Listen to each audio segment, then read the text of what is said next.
tuan tu sei kan ngai thalenga pir mai sa no president NHCP general headquarters so na tungin kan ngai thanga tu sei kan ngai khak zo hian tung chai huangin kan hanga samin ngai lo hin professional song ya assistant secretary central le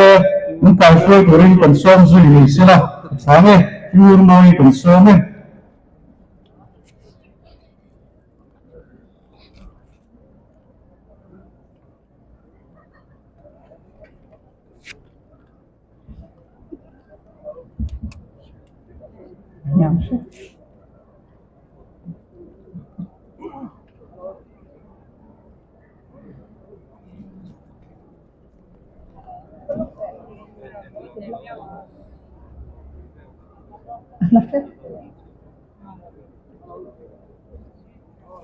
ที่ให้การกดมันต้องขยันค่ะติดข้างนั่นเถอะวิญญาณกันอุณาโซดาทับเตะ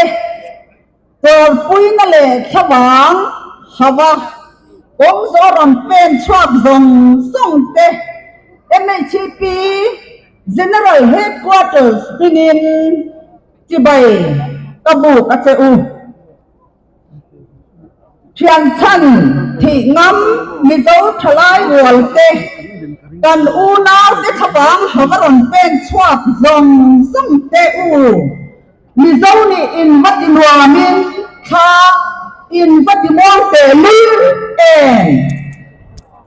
กันปีเล่ปูเตคานำไว้เส้นสามไม้โลอันนี้ค่ะตูมันกันละให้โลหิก็บ้านล้อเตลูเองกันอูนาเตตรนั่นสัญญากันหมู่ยามกันลุงหิอดัมเทมลโลวะอบีตะกินกันเลชาปุยเตสมตะกันไม่สักเลอาหูฮวะรับคาตะกะองสวลอันนี้เตนายพูดตะกะตีน้ำหนักถ้ายานอันนี้ซุยนักฮีอันน่ากันฟันติดตับเองกันอูน่าจะเน็ตหน่ายยานกันนับเบตักเซตากันรูมากันจับนี่เฮติอานาเฮียชาติละกะโรก็จะทิ้งเตเซมมันตักเป็นไงตูรินมณิพุรสรคาร์กันเนนะไม่ใช่มังเลขบาร์เตฉันหิมเราตู้มณิพุรสรคาร์เลยpolice เตหิกันเดินตักเซ็ตบอกอันนี้ทีนมณิพุรบอยนะสิงสละไม่ใช่แค่ขบังนัตตะเขาตูรินเซ็นทรัลสรคาร์เขาตูเตกันพูดตักเซ็ตอันนี้ NGO Coordination Committee มากันลากมาบ้ากะ NHCP General Headquarters ยันมณิพุรสงหาชาติฮาร์สัตนะสุกยังตัวเล่อบีตะกะกันให้เชียนปุยเตชบังเขาตูรินเทต้าเป็นมากันละตัว President of India เลขากันเทลูตา Central Minister Women and Child Development กัน Minister กันเทลูตาเจ้าปักกันมุเทลวะเลขาเอรอจุกันเทลูตา Home Minister กันมุเลอาตินเฮมีละวะโปยานอาริมเรมบุอินLaw Minister Central Law Minister เตกันมัว Opposition Leader ผู้รับกันดีเฉพาะกันมัวนี่เป็น Minister ดังเฉพาะมัว Central ยัน Coordination Committee ยันกันเนี่ยนี่ที่ข้าเว้นเนี่ยยันกันเชียร์ทะเลกันดูกันใส่ดูบกอันนี้รายการจะสอบก่อนนะพวกมาข้าลงอีละต na khan kan ngai tha a mamo an na hle a an mamo te hi le in te sil le fen te ani a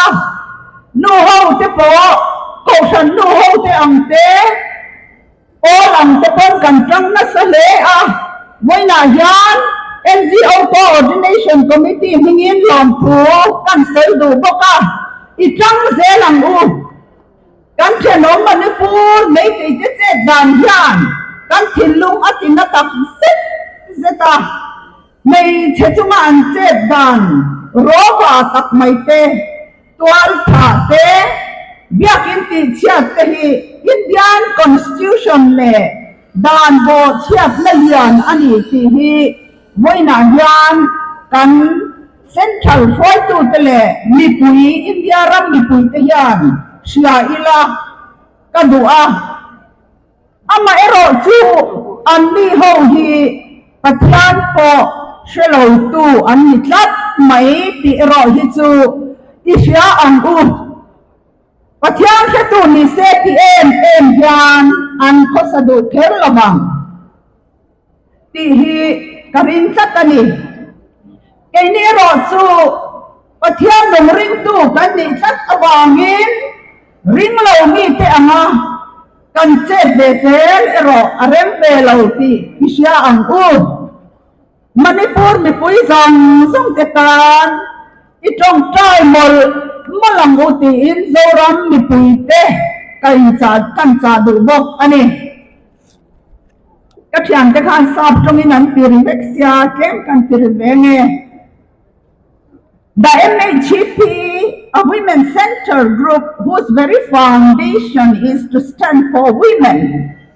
empower and uplift women irrespective of caste or creed, is deeply saddened to witness the turmoil brought upon our fellow women in Manipur. We strongly condemn the use of women as human silt in Manipur. We strongly also condemn all forms of assaults on women, the public parade of naked women for a show, and torturing a woman to death, which on all grounds are unjust and indignified ways of threatening other human beings, alone women. We strongly denounce the weaponizing of sexual assaults on women to spread fear and terror among the target group in Manipur. We also truly disheartened to see the forced migration of women and children to the neighbor states as well as the rest of India. It is our prayer that the displaced families can return safely to their own homes in Manipur and reunite with their families. We strongly condemn the concerned government for undermining all these incidents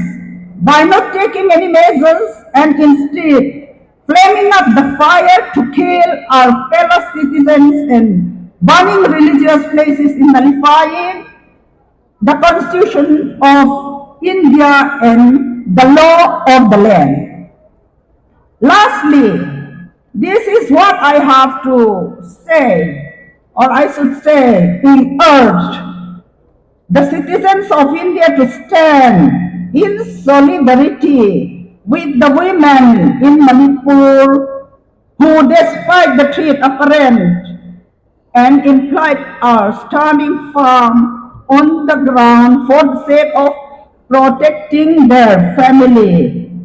land and people, and also to use our voice to condemn the atrocious and deplorable violence on women and to urge the patriotic political leaders and judicial to take matters into the swiftly and bring about law and order in Manipur. Kalome.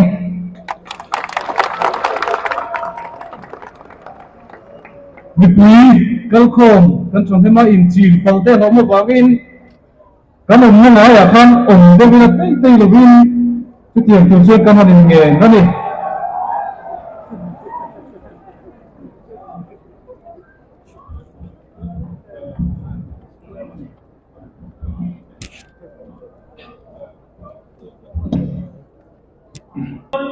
Manipur buổi nó hôm nay là hai sản phẩm trong tổ chức trong trại anh em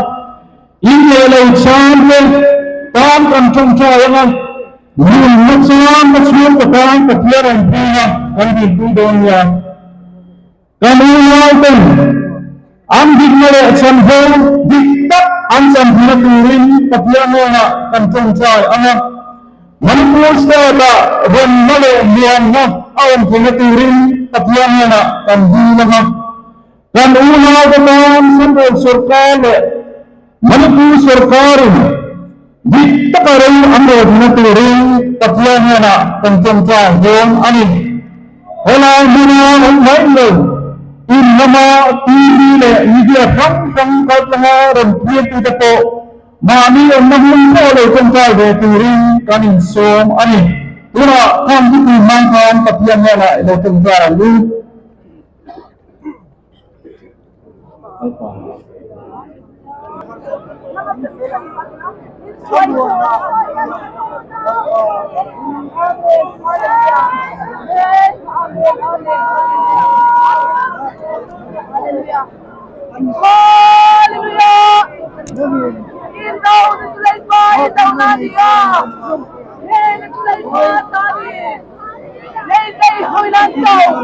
Israel di Pasian, kan Pasian Christian kan laut kontai. Haleluya. Nalpa jauh sepakin Mose. Amin. Nalpa kan Nome kan Mose. Amin. Haleluya. Kan ule mau nalpa kan Pasian ni mai tu. Dekha ile lautan, nunatan hatata tak den nalpa. Dekha masjid nangkut.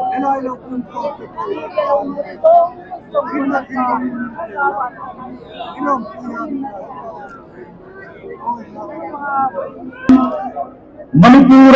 kan Unaute hal sama fang tope ille lauchante laupa munachante kan serha antiani angkabang Hauhna le laupa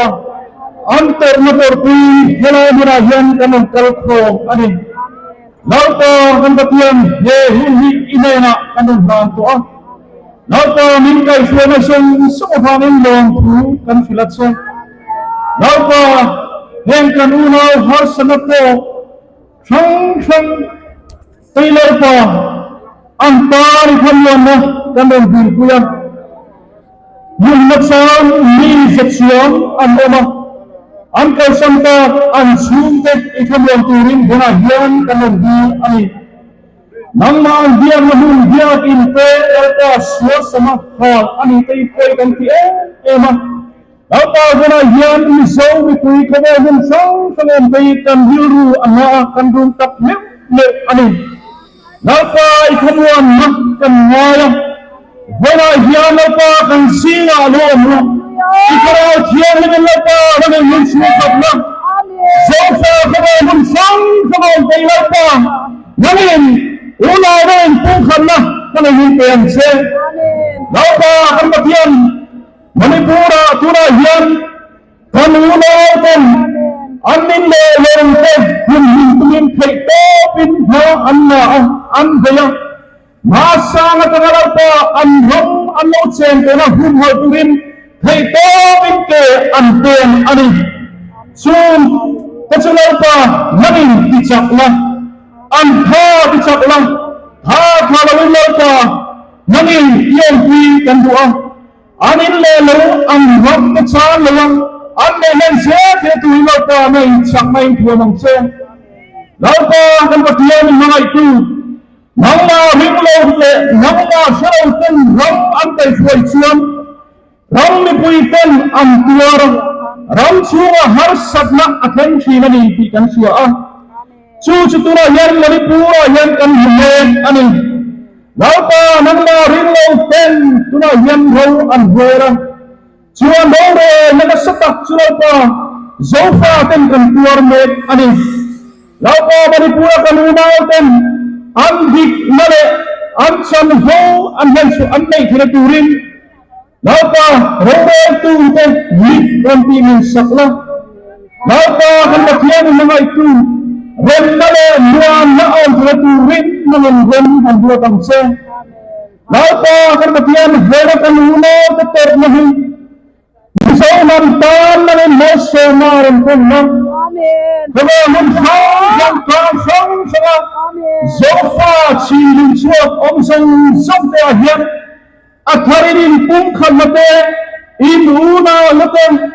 candua lete nangin dipela, hun ini nangin mau disoham se, suci upai suat kisamen kanan bilen, amin.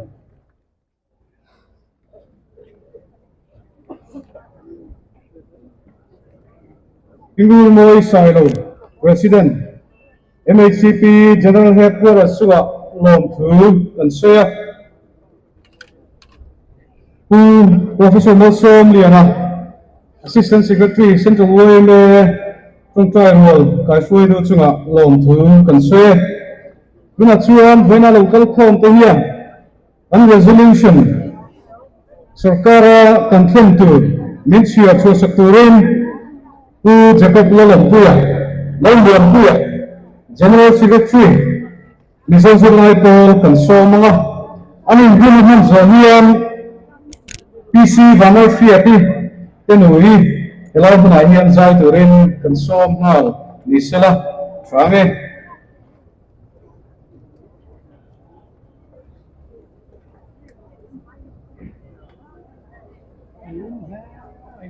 Jepang, Vietnam,